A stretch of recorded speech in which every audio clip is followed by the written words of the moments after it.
Hi everybody, so today I'm going to make a video about clothing that you can wear during exercise after an eating disorder or after any kind of body image kind of crisis that will make you feel better about yourself when you're exercising and will hopefully make you feel less self-conscious.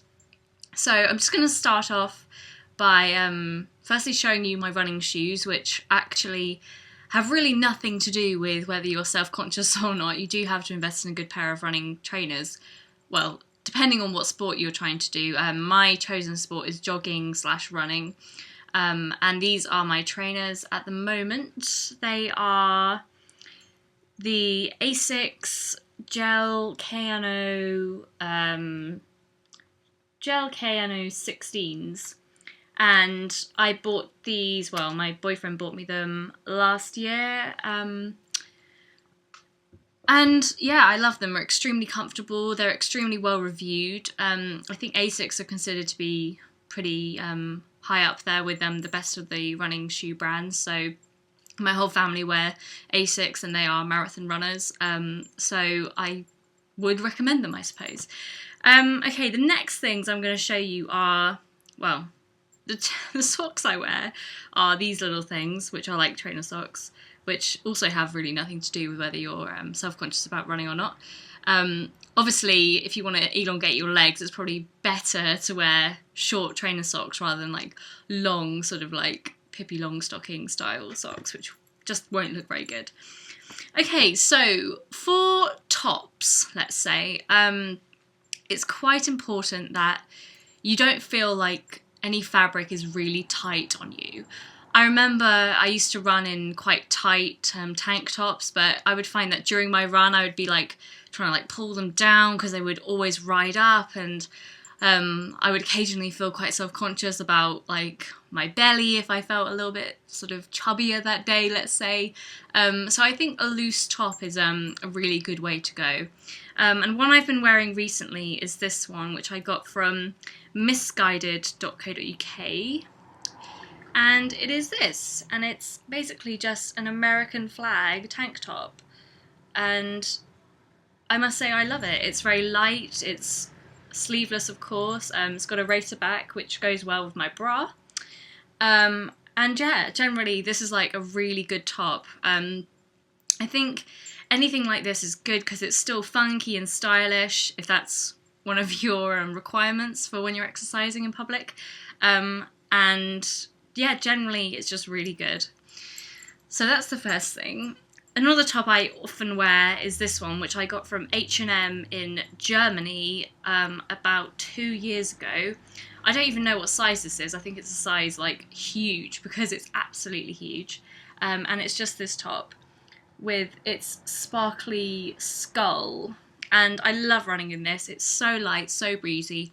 I still feel like I'm kind of like fashion conscious in a way, but it's just awesome. I love it. And I don't think they obviously sell this particular design anymore because obviously it's like old season now, but I think anything like that and the America top are just, they just make you feel better really. Like you're loose, you're free, you're liberated, and you're still cool as well, which in summer is, you know, particularly important. Okay, another top of mine. I've got a pile of clothes here on my lap, so I'm just trying to show you really the best of what I have. I also wear t-shirts basically when I'm running. I have all sorts of t-shirts. I get my t-shirts from truffleshuffle.co.uk or .com, and it basically just sells like really funky designs, and you know, I'm quite into my fashion and I like to look quite sort of like cool and, you know, fashionable, so this is one I might wear when I'm running. It's just a Superman t-shirt really, and yeah, I don't know really if the intention is to draw attention to yourself, but I think it's, I mean, obviously if you're a good looking person and you're running or whatever, like men might tend to honk their horns at you in the car, which depending on your character type may either offend you or you might be incredibly flattered. Personally, I find it slightly objectifying, and I wish I could run without people you know, sizing me up as I go along. So that's it for tops for now. It's just generally, you know, be loose, be comfortable, you know, don't wear anything too tight. You don't want to feel uncomfortable or constricted. Your aim is to be able to breathe properly, and obviously not to feel self-conscious, because it won't help your exercise if you're feeling kind of like bad about the way you look. You want to feel as good as you possibly can when you're doing something as difficult, let's say, as exercise. Okay, the next things I want to show you are slight curveball, really, and they are basically the most absolutely fantastic, bar none, best running bras in the world, and they are these ones, which are the Shock Absorber Run Bras. They are absolutely wonderful. Yet again, I often see quite a few female runners who really are not very well supported in the bust area, and you know, I think if you want to feel really comfortable running, then you don't want to feel like something about your attire or your body isn't quite secure, or you're not comfortable really. So I think this is an absolutely brilliant choice. It's this, it does up with a clasp at the top. I will show you, like that. So that snaps in place, and it's got a strong fastening there as well, and it's absolutely the most supportive bra I've ever used in my life. My mother uses it as well because she's a marathon runner, and she totally vouches for this bra, and it's amazing. I've also got it in black, and yeah, you can get it on actually quite a lot of websites. So it's the Shock Absorber Run Bra, absolutely brilliant. Has a massive size range as well, so that's fabulous. Okay, the next thing I've got is a piece of headwear, which I tend to wear if I literally just getting out of bed and running, because I just want to scrape my hair back, you know, into a ponytail, high ponytail, and I will pop on my head this American Apparel mustard coloured headband, basically. I did have other colours of this, but I don't know where they are. If you go on the website, they've got an absolutely huge colour range.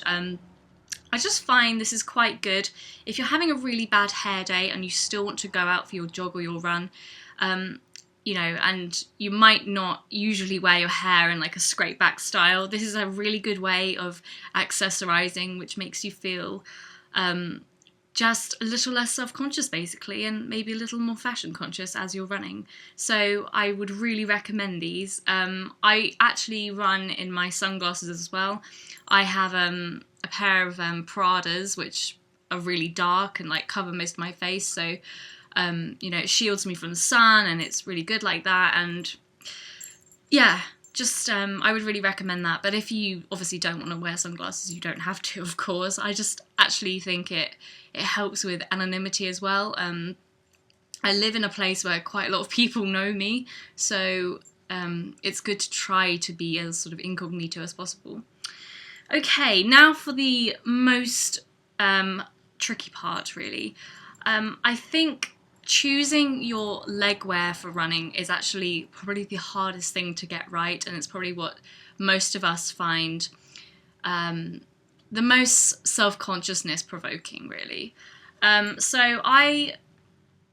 those who are starting out and who feel particularly self-conscious about their bodies, I would recommend something like this. Hold on a second. I'm just making the legs go around the right way. And it's basically these, which are called a scapri. You might remember from the good old days where they had skorts, which are what tennis players tend to wear, and they are a skirt with built-in shorts, but they are short, like they cut sort of like upper thigh, mid-thigh sort of thing. But this is for the slightly more self-conscious among us, and the legging part of it goes down just past the knee, which is extremely good if, you know, you're a little bit, I would say ashamed, but self-conscious about your thighs or anything like that. And the skirt part, of course, covers your bum, which is brilliant, because I know that a lot of us, including me, are a little bit self-conscious about our derrieres, and you know, I've always been self-conscious about my bum. You know, even when I was super skinny, when I was anorexic, I still felt like I had the hugest bum in the world, which obviously I know that's not true, and I'm sure my boyfriend will vouch for that as well. But if you want to be able to get out there and feel like you can exercise and feel, you know, minimal self-consciousness, then how is it a bad thing that there is clothing out there that, you know, eases it for us? I mean, it's brilliant. I have a few more colours of that Scapri, sorry. They are made by Nike and they are absolutely brilliant. So I've got the one in pink, and as you know, I'm extremely girly and I love pink and, you know, just bright colours and all that sort of thing. And I also have one in purple, which I also like a lot. And yeah, they are just, you know, they're very comfortable. I feel very much concealed, let's say, when I'm wearing them, and I just feel comfortable and secure. But recently I've been feeling a little more daring, and because it's getting a bit hotter, I want to wear more, you know, less heavy clothing really. And the one problem about the Scapri is that it can feel like you're quite a lot of baggage around your hips really, with like the skirt and the capri pants and whatever, your underwear and maybe your top that hangs down slightly below your hips. So you might feel like you've got a lot of material kind of like clinging to your hip area, which can actually have the opposite effect of slimming you down because you know, as obviously it's adding more and more bulk. So I have been wearing recently these capri pants by Nike, and they are just these sort of things really. Very simple, very tight fitting. So, you know, you might think that tight fitting clothing is beyond you, and for a long time I thought that, and I would only wear extremely baggy, you know, sort of like Nadal style capri pants, but I've actually decided that with increasing confidence and the fact that, you know, all those tootings of horns make me feel like actually I don't look so bad after all, that, you know, you might actually look pretty damn good in these. And actually it's a really good confidence boost, because if you don't wear these sort of things yet, then just try it. You know, you might feel self-conscious, you might feel like, you know, your lower body is like wobbling around or whatever, but, you know, with increased exercise, you know, you will tone up anyway, and believe it or not, and believe me, your figure will look absolutely stunning in a pair of those capri pants, you know, skin tight, absolutely, you know, so figure hugging and actually really quite flattering. And, you know, it will just actually make you feel sort of liberated and confident, and like you can be somebody who wears this kind of clothing and you can look just as good as the next person. So that is all I have to say really on the topic. I hope that everybody has found this helpful, and I know that it's extremely hard to get into exercise after an eating disorder because it's just so triggering. I mean, it can be extremely difficult to strike a balance, you know, how to get your diet right whilst you're exercising, you know, this sort of like the treats versus the rewards sort of attitude that comes with exercise. And yeah, it is really difficult. And I can actually testify that at the moment I'm finding it quite sort of trying to, you know, eat right and exercise and to feel like I'm not, you know, doing too much or too little in either area really. And it's something that everybody who's had an eating disorder or has had a body image problem needs to be very aware of, because, you know, it's an extremely slippery slope. But I think so long as we have insight into this, we know we're set up quite well for it. So that's all I'm going to say. I hope you've enjoyed this video. If you're wondering where anything I'm wearing is from, my dress is from Monsoon, and my earrings are from Topshop. And I think that's pretty much it. You can't really see anything else, I guess. Makeup is as usual, and that's that really. So thanks a lot, guys, and I hope you've enjoyed this video. Thank you.